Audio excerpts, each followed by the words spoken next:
Dema gule bihîst ku apê wê bang lê kiriye gelek kêfa wê hatibû.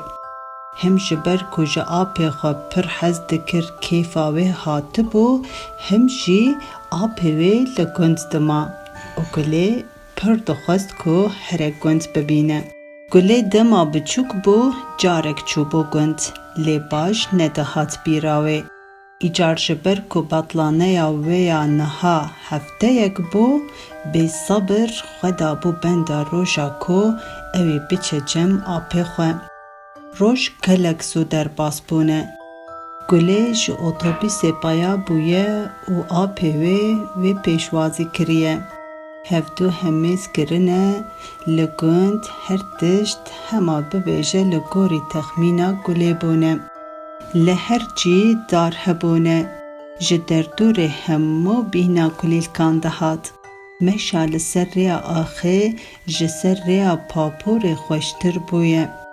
Wekî din gelek heywan hebûne. Çêlek, bizin, mî û ji xwe pisîk û kûçik jî gelek bûn.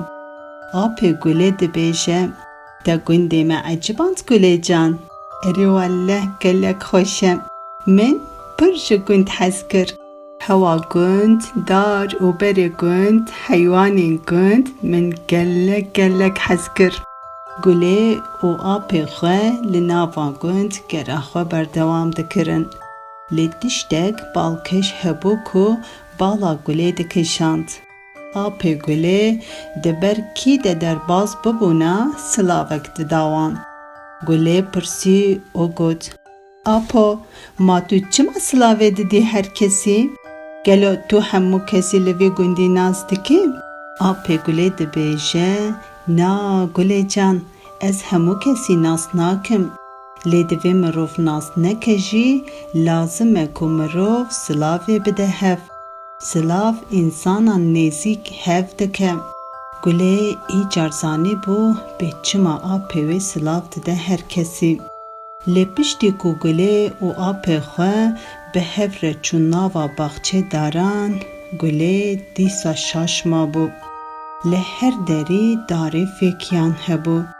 Darê sêvan, darê porteqalan, darê tuyan, darê xoxan û gelek darên din. Gulê cara yekem e ku ew qas darê fêkiyan dibîne. Lê gulê careke din jî şaş bibû ku kî di ber wan daran de derbas dibû, apê gulê gelek fêkî dida wan. Gulê dîsa xwe negirt û ji apê xwe pirsî: Apo, ma ew fêkî neyê we ne? Çima tu wan fêkiyan didî wana? Apê gulê jê re dibêje: Em li van deran alîkariya hevdû dikin. Hemû kes bi hev re alîkariya tiştekê dike. Îro ez fêkiyan didim wan, ew jî sibê dê sebze bidin min. Ez îro nan didim wan, ew ê jî sibê xarinek din bidin min. Heke em hevkariya hev bikin, jiyan bêhtir xweştir dibe.